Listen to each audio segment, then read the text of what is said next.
Dear Slovenians, today is an important day for all citizens from your country. The European Parliament has officially decided to name a conference room inside the Parliament's building in Brussels after one of the greatest Slovenians and the political father of your country, Jože Pučnik. Allow me to congratulate you on this occasion. It is really a great honor and we all can be proud of this. Jože Pučnik was not only the driving force behind Slovenians' independence, but he was also a great European. His legacy was far too often overlooked. This shouldn't be the case. This is why I stood behind this initiative from the very beginning. The name of this great European will now forever be engraved in Europe's history, besides the names of Konrad Adenauer, Winston Churchill, Robert Schuman and other great European leaders.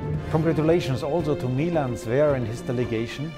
I hope I'll see many of you at the inauguration of the Jože Pučnik room in the European Parliament.